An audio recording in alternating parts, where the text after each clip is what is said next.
From the Ear to There Travel Studio, this is the Ear to There Disney Podcast. The Ear to There Podcast, it's time to start the show. Be sure to hold on tight, here we go. Exploring all the different Disney destinations. Ear to There, it's time to start the fun. Hello, everybody, and welcome to the Ear to There Disney Podcast. I'm your host, Phil Gramlich. I am also the owner and the founder of Ear to There Travel, which is a Disney specialized travel agency. And now more than ever, it is my job, along with all of the vacationeers, that is travel agents on the Ear to There Travel team, to take away all the stress, all the anxiety, and all that time that it takes to plan a Disney trip, so you can focus on the really fun things like having a great time with your family and friends and enjoying the magic. Right now, it's hard to plan a trip. There's all kinds of moving pieces, news, things are being updated every single day. What's open, what's not open, where are the restrictions. Let us help you with your next trip. The website is eartotheretravel.com. Go there, request your free quote. You can also meet all of the vacationeers. Again, they're the travel agents on the Ear to There Travel team. And you can also listen to this podcast, read the blog, all kinds of stuff. Again, that website is eartotheretravel.com. All right, this is episode number 205 for the week of July 13th, 2020. So grab a drink, grab a snack, and as a famous mouse once said, on with the show.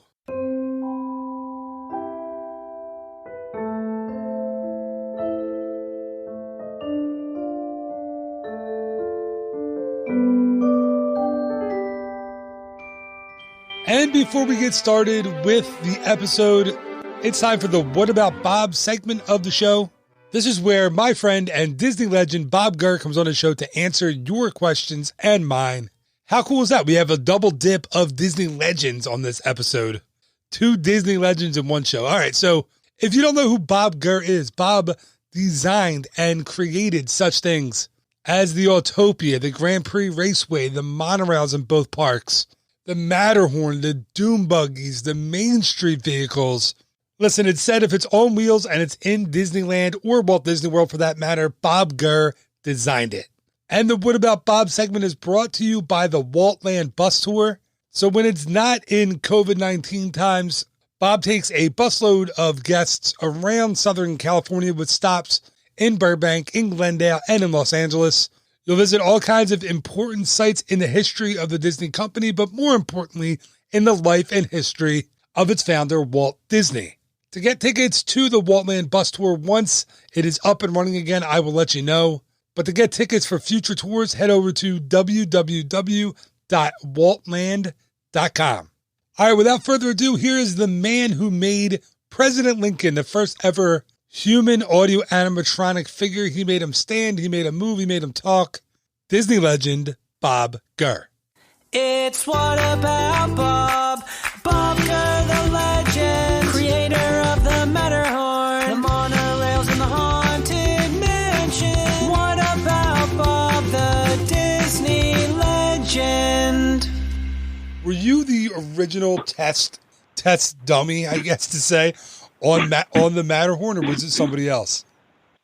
No, the stories have been completely distorted all over because the only photograph of record was with the temporary test car that Aero Development put together, which was not the production design that I did, that they eventually built, and the fact that photographers usually took pictures of executives, not workers.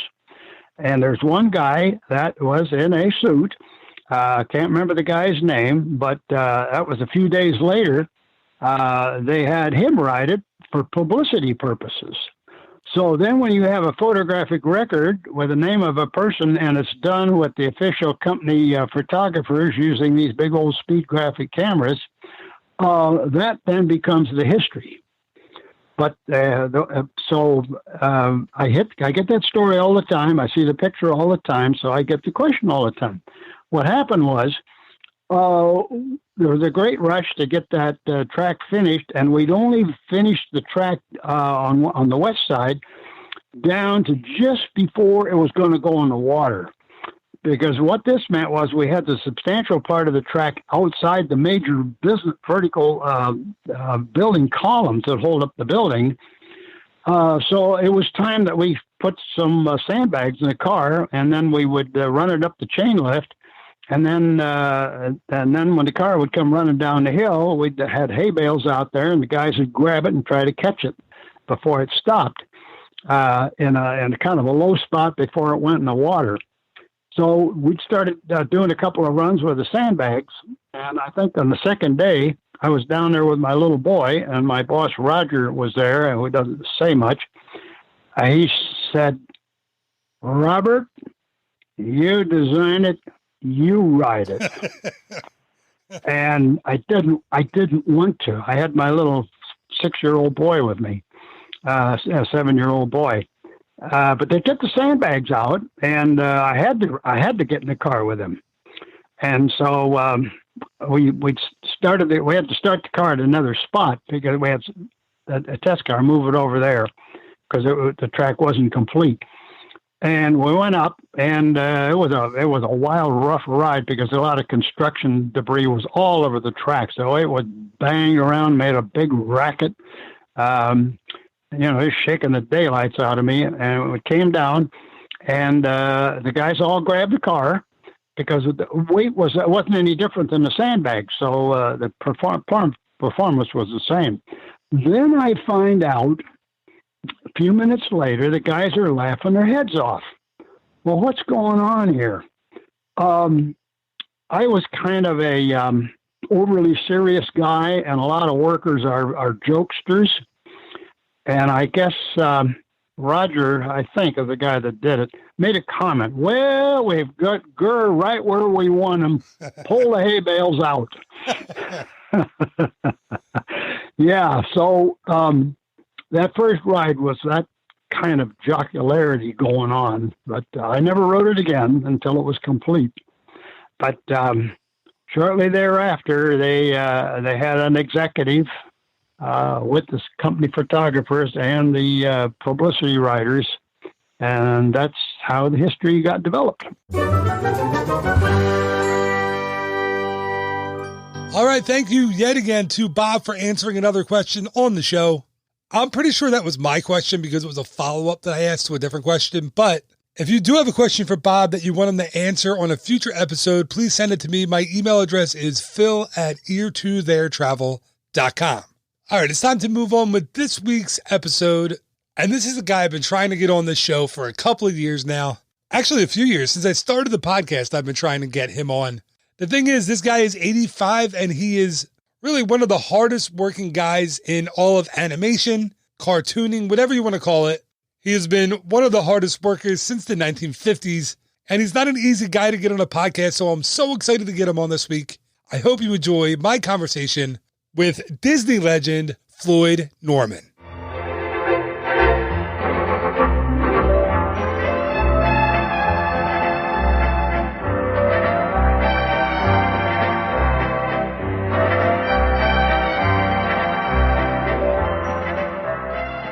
I'm so excited to welcome my guest today. He is a Disney legend. He has worked on films like, I can't even begin. Let's see. The Jungle Book, Robin Hood, Sleeping Beauty. He is Disney legend Floyd Norman. Floyd, thank you so much for joining me today. It's my pleasure to be here. Thank you. Thank you for inviting me. Oh, I'm so excited to talk to you. And as I said before we hit record, I've been trying to get you on for a while. And I think you're the 5th Disney legend I've had on the podcast. So I'm just ticking down the list, just crossing everything. Oh, boy. Okay. So I wanted to ask you, how have you been keeping yourself busy since you had mentioned that the Disney studio isn't open and everything's on lockdown still? How have you kept yourself busy during this whole pandemic? Yeah, well, it wasn't that difficult of an adjustment. I remind people that a lot of times artists work as freelancers, and I've spent part of my career working as a freelancer, which meant I was working at home alone, and the work still got done. Now, if I had my druthers, I would much rather be in the same facility with my colleagues, because there's nothing like, working side by side, hand in hand on a project together, because much of what I do is very collaborative anyway. But when push comes to shove and you have to work by yourself, well, I'm able to do that as well. Yeah, it's been a different, as we mentioned, it's a completely different way to work, and it's not for people like me, and I think you are probably the same way, because I've seen your film and I've read a lot what you've written on your blog, and you seem like someone that really gets energized around people. Yeah. Well, I think a lot of what we do, because we're often collaborating with other artists, and I think that's the sort of the spark that ignites all of us. When you're working with talented people, I think we all do better when we are with each other than, say, being isolated in a room by yourself. So yeah, I've always loved the collaborative attitude of the Walt Disney Studios, working with so many talented people. I think it energizes all of us. Yeah, I mean, I totally agree. It's cool to talk to people like yourself who were such a big part of, these films and these things that I grew up watching, and like Sword in the Stone and like Sleeping Beauty. I just took my kids. I think Sleeping Beauty was re-released just right before the lockdown. It was re-released at a theater here. And we had seen it on video, of course, for Disney Plus. Yeah. But they had to see it on the big screen. And was really cool. That's really special. Yeah. It was meant to be seen on the big screen, and while you can enjoy it in your home, there's nothing like going to a theater and seeing the film projected up on the big screen.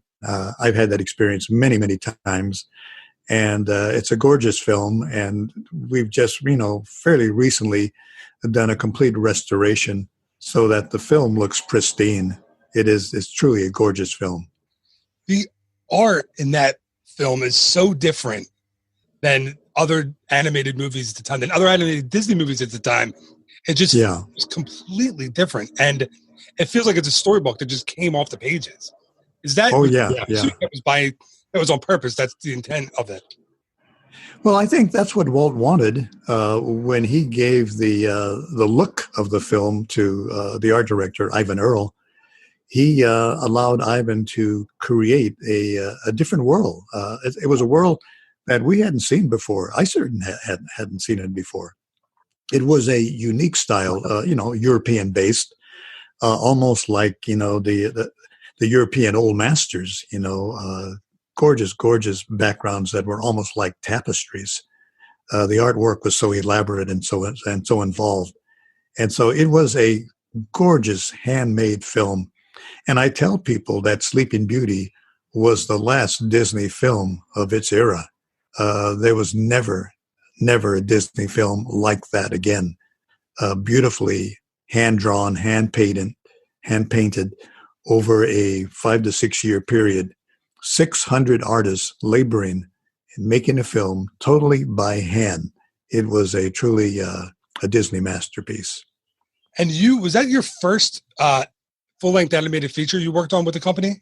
Yes, it was. It was indeed. Sleeping Beauty was my first Disney feature film. That's awesome. But that wasn't the first thing you had done with the company, right? They brought you in. I'm sorry, I might have my years wrong. Was it 58 you came in? I came in 1956. Okay. Oh, I was awesome. Yeah, a little bit. Yeah, but by the time 1958, we had pretty much completed Sleeping Beauty by 1958. But I came to the studio in 1956. So much for a list of reading on Wikipedia. You missed some things.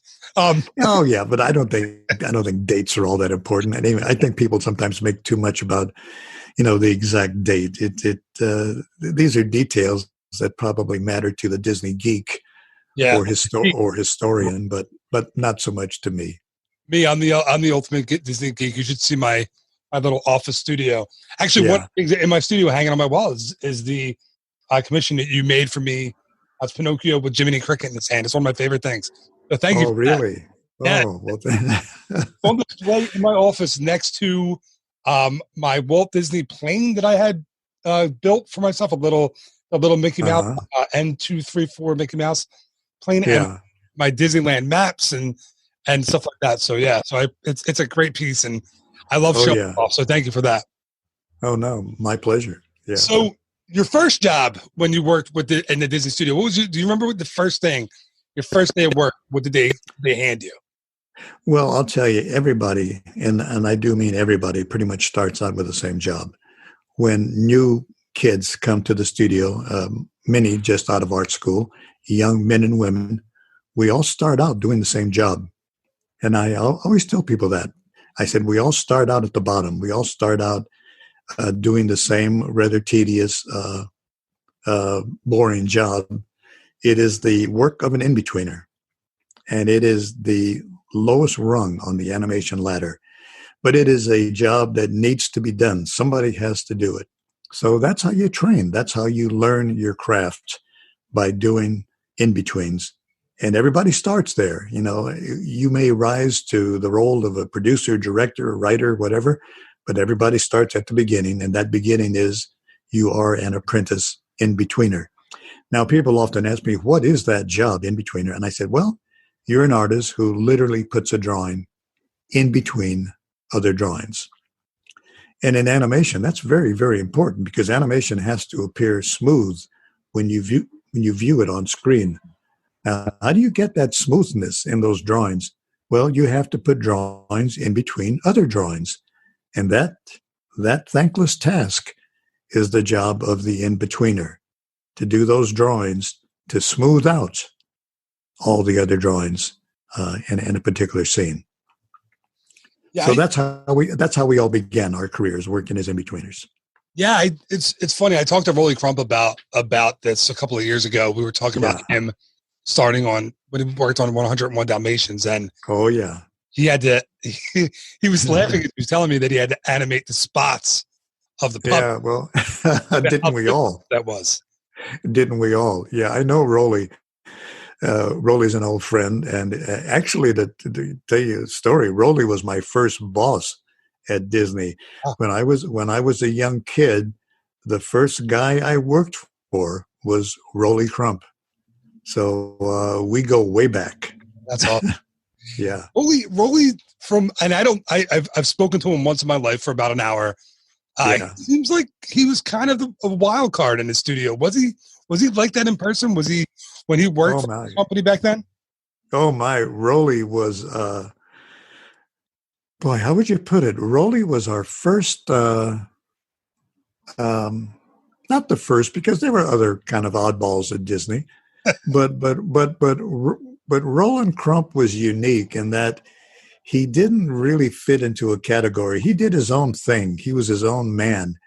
He didn't dress the way the other artists dressed. He didn't behave the way the other artists behaved.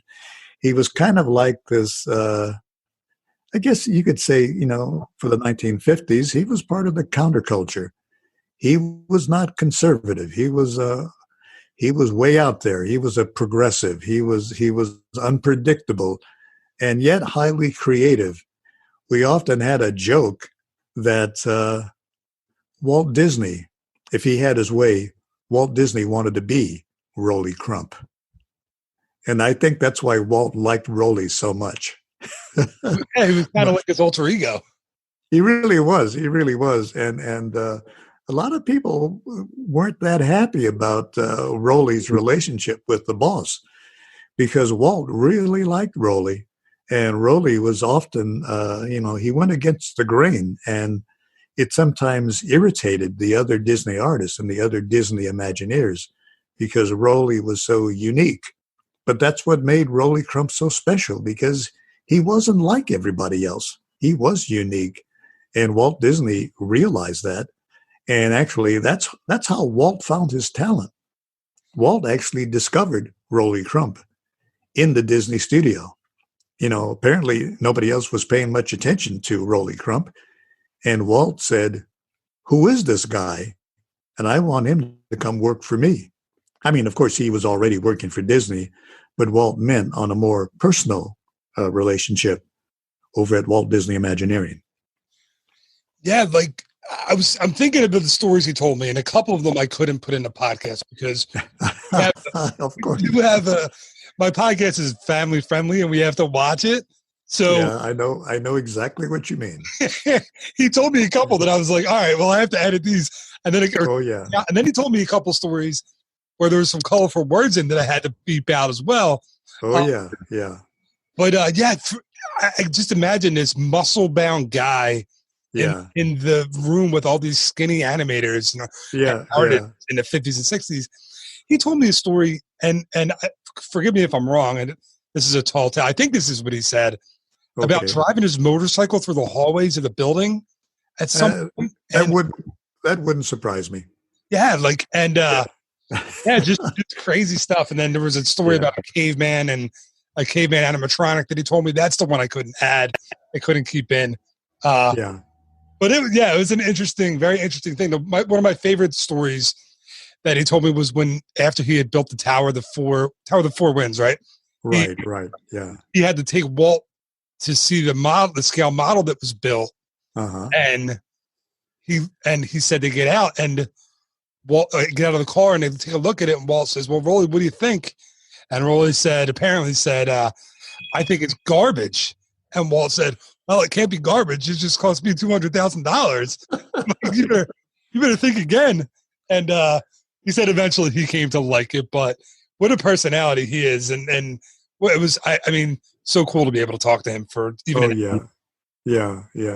There are so many Rolly stories, and you're right about that when you say picture the Disney artists all in their white shirts and and wearing ties, and here's Rolly who's wearing a pair of shorts and a Bermuda shirt and sandals. He was totally his own man. He did his own thing, and he did things his way. Yeah. And apparently Walt was okay with that as long as Rolly came up with the great ideas. Walt Disney was just fine with Rolly Crump. And I've heard that a lot about Walt, and you had mentioned it earlier too about like, as long as the ideas were good, he was okay with it. Like, it didn't matter who they came from. It didn't matter what the difference of the person was. I know Bob Gurr has mentioned it to me too. He didn't care who you were dating, what you were doing. He said, I think Bob said the only thing that ever bothered Walt was you would come back from lunch and you would have one too many drinks and you couldn't do your job in the afternoon. Yeah. Those were fun times. I'll have to say it was quite an interesting place to work. And again, my memories are pretty much all good memories. A lot of good times, a lot of fun times, and a lot of great work being created. Probably one of the most creative enterprises on earth, the Walt Disney Studio, back in the 50s and 60s, at least during my time, because I wasn't there in the early days in the 1930s and 40s, but I did get there in the 50s and 60s, and I caught the last of a golden age. What was it like there, and like on an everyday basis in the 50s and 60s? I mean, you're a young guy. You walk in, and there's all these, the 9 old men are there. And I think you were in their wing, right, when you first started? Or when you first started animation? I was, well, not right away. I did get to D Wing eventually. The 9 old men, their permanent home in the animation building was D Wing. And so that was the very, very special wing, because that's where you'd find Frank Thomas, Ollie Johnson, Milt Kahl, Mark Davis, and all the other, the 9 old men. So that was a very special wing. And if you had an office in that wing, you felt you were there among the gods. So it was kind of a big deal to have an office in D Wing.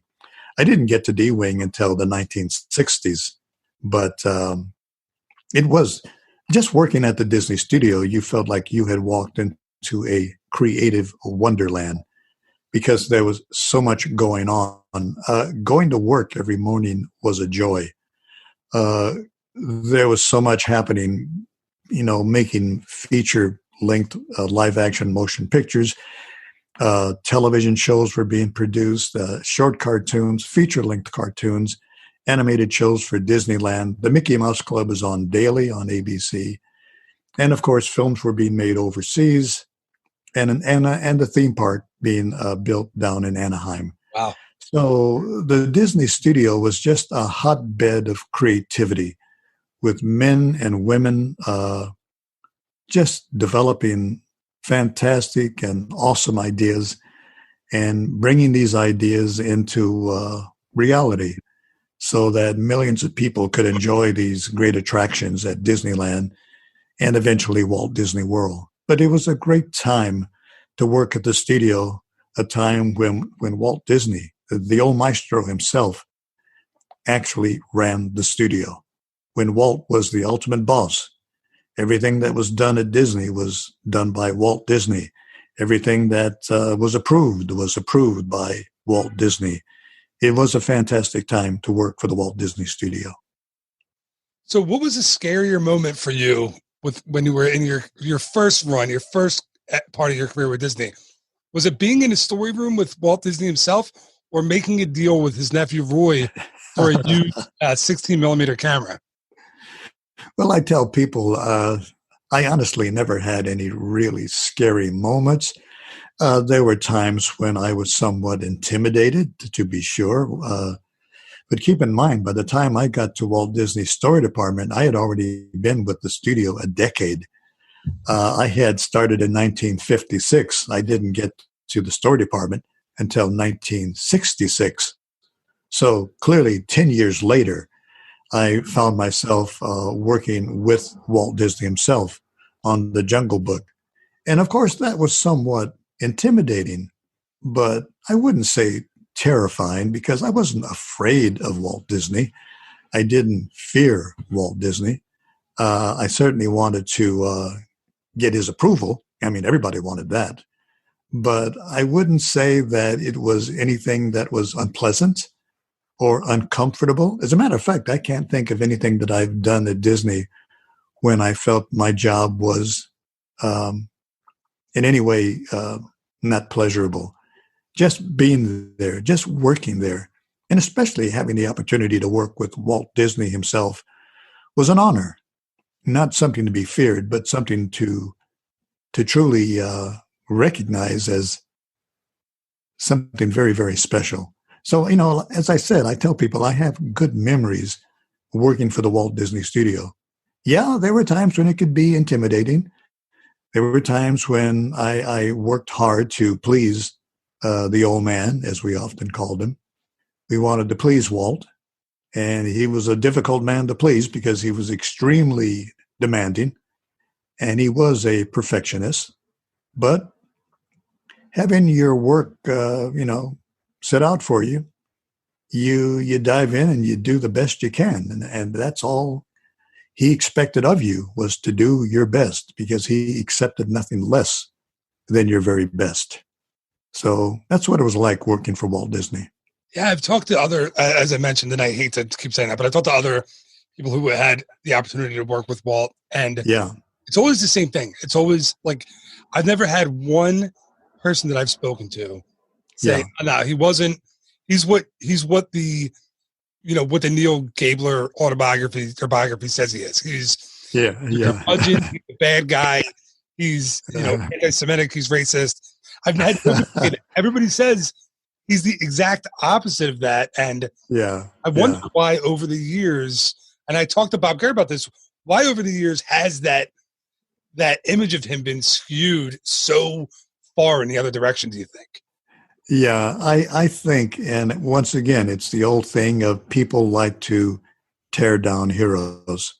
Walt was such a unique individual, such an exceptional gentleman. People often say, well, that's too good to be true. It sounds like an American fairy tale. Right. Like he couldn't have been that good. He couldn't have been that nice. He couldn't have been that smart. He couldn't have been all those things. And so they look for flaws. They look for imperfections. Now, Walt Disney was well aware he was not by any means a perfect man. He would be the first to tell you that. That being said, he was not all the things he's been accused of. He was not a racist. He was not an anti-Semite. He was not against women and the kind of person who would prevent a woman from rising to the top. He was certainly a man of his time. He lived in the world of his time. But Walt was exceptional in many ways, because in so many ways, and this might surprise people, Walt was really a progressive. He gave opportunities to women that few other studios ever did. When I was working in Disney's commercial division, I was working for a woman. Phyllis Harrell was the head of a film division at the Walt Disney Studios back in the 1950s, when I dare say no other major motion picture studio had a woman in charge of a film division. And Walt put her in that position. So Walt was the kind of guy who gave opportunities to people who were qualified. If you could do the job, then the job was yours. It didn't matter who or what you were. What mattered was, were you good? Could you deliver? Could you do the job? And if you could do that, then Walt Disney was going to give you every opportunity to excel and to do your best. So he was a good guy. And it's difficult for me to find negative things to say about him. And I've often spent many hours talking to Walt Disney's daughter, the late Diane Disney Miller. I would spend hours talking with Diane about her father when I would visit her up in Napa Valley. And I was happy. I could honestly say that I enjoyed working for her dad, and that he was a good guy who treated all people well, and he treated people respectfully. And I just have nothing bad to say about Walt Disney. Do you remember what it was like when you were in one of those, maybe in one of those story meetings with Walt, and you hit on something that he liked? What was it? Was there any praise? Was there any great job? Was there anything like that? Or was it just, all right? Because I've heard from other people, it's like, all right, good, that's that. Go do that. That works. Yeah. Walt did not. He did not give abundant praise. No. He was very. He did not praise artists if they did a great job. He would simply say that's good, or that'll work, or let's move on. He was not generous with praise and accolades. He would acknowledge that you had done your job and you had delivered what he expected. But don't expect a lot of glowing praise from the boss, because he wasn't going to give it. So Walt saying that'll work, that was high praise indeed. Right. If you got that much from Disney, that was high praise. And that was I saw in your film. The movie, it's called Floyd Norman, An Animated Life. If people haven't seen it, everybody should go watch it. I watched it months and months ago, but I watched it again on Amazon yesterday. Yeah. I was like, I need to know my stuff if I'm talking to this guy. I need to know about this guy. But I noticed it in the movie, in the film, it was the scene in Jungle Book with Kaa and Mowgli. Yeah. That he gave you that praise was like, all right, good enough. Well, in other words, we had showed the sequence to Walt early on, and he seemed pleased with it, but he wasn't totally satisfied. And then he decided the reason why he wasn't totally satisfied was that the sequence was good, but it could be better if it had a song. So he had the Sherman brothers, Robert and Richard Sherman, write a song, Trust in Me, that was sung by Sterling Holloway, and I was there at the recording session when Sterling recorded Trust in Me. Yeah. And so taking that recording, that song, we went back, Vance Gary and I. Vance Gary was my partner on the Jungle Book. We worked together in the same office. Vance and I went back and we redid the sequence to fit with the new song written for us by the Sherman brothers. And then Walt was, then he was satisfied and he said, okay, that'll work. There's your high praise right there. There's the praise. That's all the praise. That's all the praise we needed. What an amazing thing to be. I mean, if only to be a fly on the wall in that room with you and Sterling Holloway and Richard and Robert Sherman all doing that. That's amazing. I mean, yeah. I wonder how often do you often look back and go, man, that's crazy that I was a part of that whole thing. I do indeed. And looking back in hindsight, and I remind myself there were hundreds and hundreds of people who worked at the Walt Disney Studio all of those people, many of those people never had one meeting with Walt Disney. Sure. And there were hundreds of people who worked there. And here I was, one of maybe a dozen or so people who met on a regular basis with Walt Disney. I mean, what an incredible opportunity to be in the same room with all these amazing talents and with the boss, Walt Disney himself. And you're in there. You're part of that meeting. You're part of that group. And people would have paid good money to have been in that room where it happened, to be there with Walt. Very topical of you. Yeah, exactly. I was there, and not just one time, but through meeting after meeting after meeting with Walt Disney. What an opportunity for a young kid learning his way in the animation business. I could not have had a better class or a better instructor than the story master himself, Walt Disney. Yeah, it's amazing. Just an amazing story. Your story is just unbelievable. Like, just seeing everything that you've been a part of over your career and your life it's unbelievable. So after, and I don't want to take up too much more of your time, but after Walt passed away, you started your own film company with Leo Sullivan. What made you feel like that was the right time to move on from, the Disney studio? Well, it was with mixed feelings. Leo and I had been toying around with starting our own motion picture company, our own production company to produce films.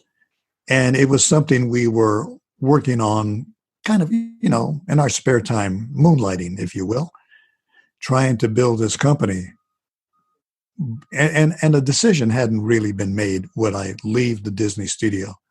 Because I was quite happy working for Disney, but I was also anxious to try out new ideas, new things, to go off on my own, to leave the comfort of the Walt Disney Studio and to take a risk, take a chance. Well, with the passing of Walt Disney in 1966, December specifically of 1966, that became the defining moment. With the passing of Walt Disney, it was almost like the chapter of a book having come to a close. And if there was any time to leave the Disney studio, with the passing of Walt Disney in 1966, that was the time to leave and to strike out on my own. I did so reluctantly, but I also did so knowing that Walt might have encouraged my leaving, because Walt was the kind of guy who took chances and took risk. And so my leaving Disney, leaving the comfort of a steady job, the comfort of a steady paycheck, the comfort of the Walt Disney Studio, to go out and step into the unknown, not knowing what was going to happen.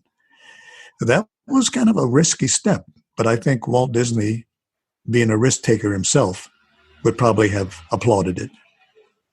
And like the song, I don't know if you're familiar with the song at California Adventure in the theme park. They say, Walt came to California with a suitcase and a dream. Yeah. You kind of left the Disney company with a camera and a dream. Yeah, referring to Roy Edward Disney's camera. Exactly. Yeah. And I saw that in your film that you still have that? We still have that camera. We still have both 16 millimeter Bolex motion picture cameras. Yeah, we had two of them. I had one already. And then when Roy Edward put his camera up for sale at the Disney studio back in 1964, 65, forget what year exactly. But then I purchased Roy's camera. And those two cameras were our tools. That's what we used to photograph the 1965 Watts riot in Los Angeles. So history-making event. And we were there on the streets of Watts to photograph it using Walt Disney's nephew's camera. Yeah, that's unbelievable. That camera's part of history now. Yeah. And that footage and the films that you went to do, that you've recorded, went on to become history, national news. That exactly right. Exactly. Yeah, we made national news because there were no other camera crews in the Watts area photographing the riot, because news crews were afraid to go into Watts, and for good reason. The city was on fire. So there was nobody on the street at least not with movie cameras anyway. They might have been taking still photographs, but we were the only camera crew that had motion picture cameras shooting live footage in Watts back in 1965. Yeah, so if we've been shown those films in school, college, or classes or whatever, you're seeing our film. If you you've seen were at the other end of the camera, that's unbelievable. Yeah. If you've seen photographs of the Watts riot, you've seen the pictures that we took back in 1965. Wow. So you eventually came back to the Disney company, worked on Robin Hood, the Mickey comic strip. What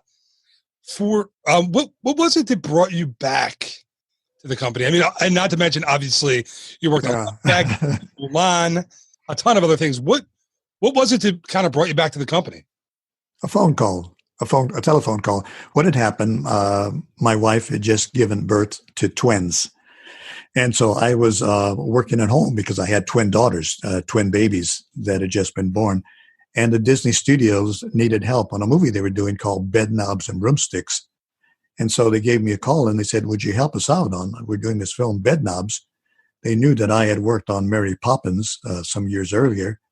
So I agreed to, I said, I just had twin daughters. If you will allow me to work from home, I'd be happy to help out. So I worked on Knobs and Broomsticks from home. And once that film was completed, they said, well, our next film is Robin Hood. And I said, I'd kind of like to work on that. I think I never had a chance to animate on a Disney film. I would love the opportunity to animate on Robin Hood. And the reason I say this is because I had been working in story. And so I had gotten away from animation and I was eager for the chance to get back to the animation drawing board. So I came back to the studio probably around early 70s, 71, 72, to work as an animator on Walt Disney's Robin Hood.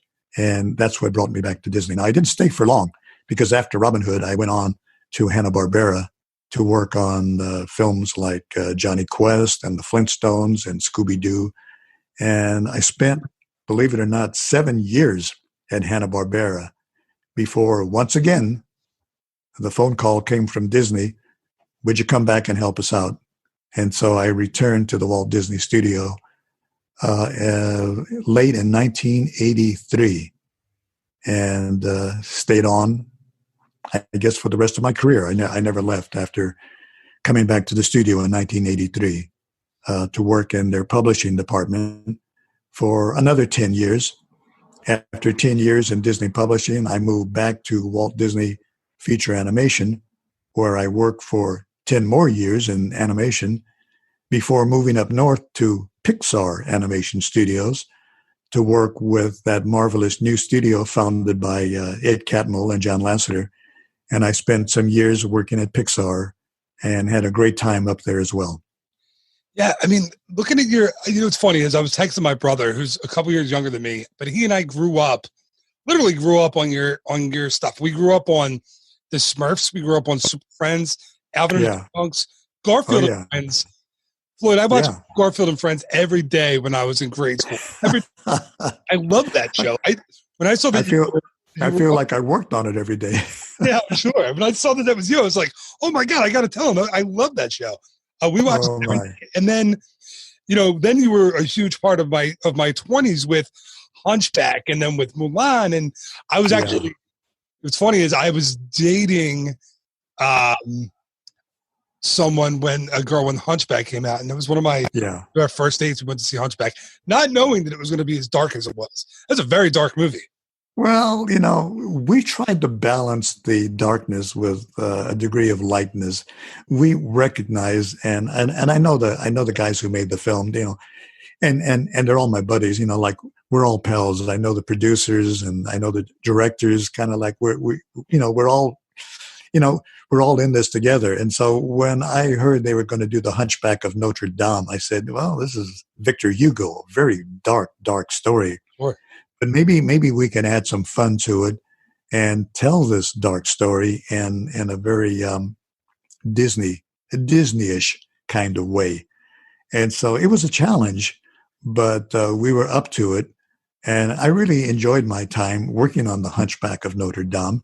It is a most unusual Disney film, but I think it was a Disney film worth doing. And I'm very proud of my work on it. And I loved working with my producers, Don Hahn, Roy Conley, and my directors, Gary, and Kirk. And we just had a ball making this movie. And honestly, there hasn't been a Disney film that I haven't enjoyed in some respect. You get to work with a lot of great people. You get to create something unique. It is just the joy of being part of a creative enterprise. And that even after we lost Walt, we tried to continue on and tried to keep Walt's legacy alive by creating great, fun family entertainment. And I would like to think that that same tradition continues today. Absolutely does. It absolutely does. I totally agree with you. And the movies that Disney has put out, especially in the last 10 years or so, Disney and Pixar have been just phenomenal. Just great, great films.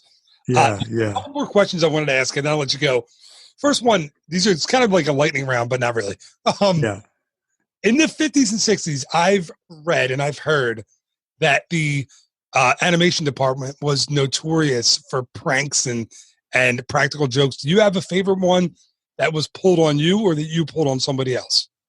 Well, the studio was well known. When you've got a creative enterprise like Disney with a bunch of madcap cartoonists, you can expect a degree of trouble, all in good fun. I mean, there was nothing ever done that was injurious to people, or nobody got hurt for the most part, except at a party, one animator fell out of a second story window. Yeah. But he wasn't injured because thankfully he landed on a tree. But at that particular party, I wasn't there, but I was told that somebody even galloped a horse down a hallway. Something more dramatic than riding a motorcycle, I think. Oh. But yeah, there were always these madcap gags and fun going on during the time. One guy had a convertible in the Disney studio parking lot, and I was told that somebody turned it into a bathtub by filling the interior of the car with water. Oh my God. So there were outrageous pranks going on. And I think the fun part of all of this is that Walt Disney recognized that this was all part of, having a bunch of cartoonists on your payroll, that they were going to do outrageous and outlandish things. And that if you were going to run this kind of a business, you pretty much better get used to having a bunch of half crazy people work for you, because that's what it required. That's so much fun. Yeah. Do you have an animated film that you worked on that you're kind of like, okay, this one is my favorite. This one is the one I'm most proud of? Boy, how do you have a favorite? I know, it's a tough one. For me, it's difficult to remember everything I worked on, much less have a favorite film. Every film that I've worked on has special moments, special memories, special things that connect you with people, some of whom have since passed on. So there are a lot of special memories from friends and colleagues I've lost over the years. But every film I've worked on has been a unique experience. Every film I've worked on has been a joy. So it's darn near impossible to single out one film and say that this is more special than any other. I will make there's one caveat. I'll say that working on Walt Disney's The Jungle Book was very special because it was the only time, and I do mean the only time, where I had the opportunity to work with Walt Disney himself. So that made that experience unique and very special. Not that the film is any better than any other Disney film. It's just that for me, it was the one opportunity I had. And what an opportunity to work with the man himself. Sure. To spend that last year, 1966, working with Walt Disney. It doesn't get any better than that. That's amazing. Yeah, it doesn't. I mean, I can't even imagine. I just have the stories of the people that I've spoken to about him, and it's just an amazing thing. Last question for you, Floyd, and I'll let you go. Do you have one piece of advice, not only from Walt, but from anyone you worked with over the years, that has kind of stuck with you as far as, work ethic, working in this business, anything like that? Well, my one piece of advice that I give to many of my students, and I do teaching on occasion, and I always tell my students, it's a philosophy of Walt's, but it's also of the philosophy of another guy that I worked for many, many years later, another gentleman who was known for his creativity and for his uniqueness, you might say. He was a lot like Walt Disney, and I'm speaking of Steve Jobs. The one thing that Steve Jobs and Walt Disney had in common is that they were dreamers. And they would often say, dream big. Your dreams have to be big. They can't be small. Dream big. But that dream isn't realized unless you work hard. So that's what I took from Walt. That's what I took from Steve. Dream big, work hard, and you'll be a success. Because if you do less, you're not going to make it. You've got to have aspirations, and they've got to be big ones. And you've got to work hard, and I mean work really hard. And if you do those two things, and I tell my students this, those two things, that's the path to success. There are no shortcuts. There are no easy ways. But dream big and work hard, and success is yours. Heck, even a guy like me proved that it could work. Lloyd, thank you so much. Listen, this was a blast for me, and it was so much fun talking to you, and the time just flew by. Well, thank you. And for spending the time with me and my listeners. And I'm going to play that last part for my kids because I want them to hear it from you, because somebody who worked with Walt and who's had this amazing career, I want them to hear, my daughter, my 9-year-old Alexa, wants to be an animator. That's all she does is all day. That's all she does. Yeah. And there's so many other things you can do with drawing, and I want her to know. But I want to play that for her because I think she'll think it's a lot more important coming from you than coming from her dad. Well, I'll tell you, we have some amazing women in animation today, and who are doing great things. And so I often tell young women who think that this is like a boys' game, it's no longer a boys' club. It really isn't. Maybe it was back when I came into the business many, many years ago. But now talented young women are animating, writing, directing, producing. So you're not limited by your gender. Not anymore. There are opportunities out there. Take the advice of, I take the example of Jennifer Lee, the young woman who wrote and co-directed Frozen. I'll never forget when I saw that movie before it had even been released.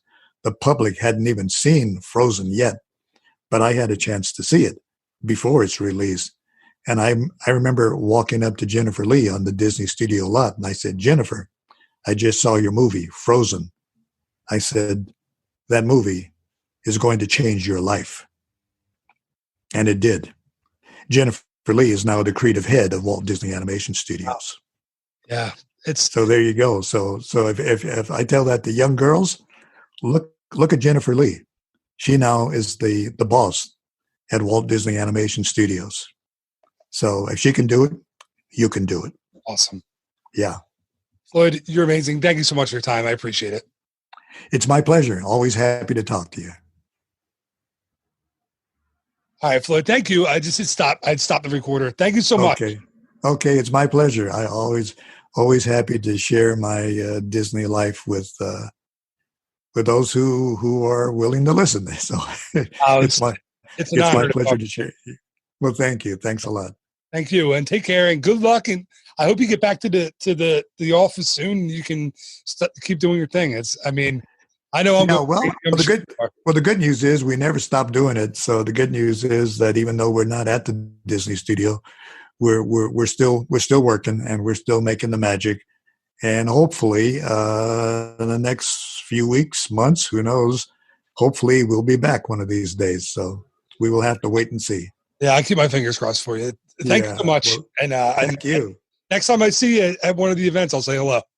Please do. Please do. Don't be afraid to come up and interrupt, even if it is Bob Iger. All right, Floyd. Thank you again. Bye-bye. Okay. Bye-bye.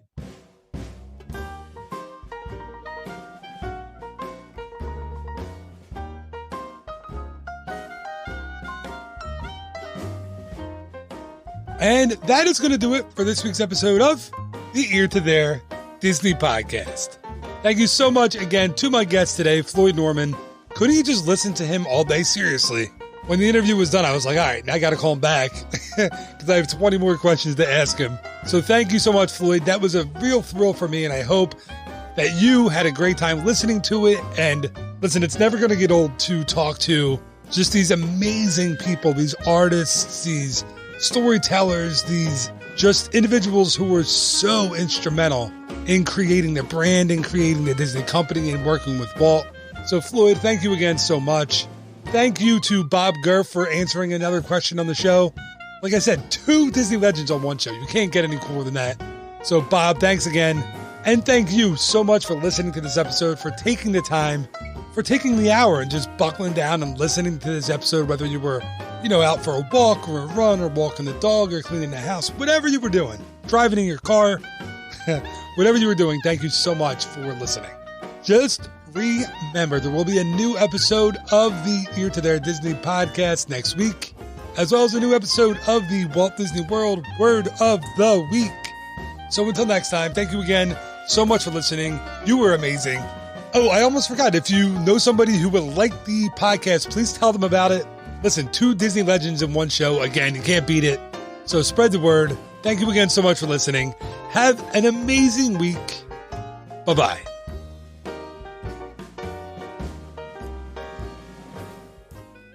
Ear to There.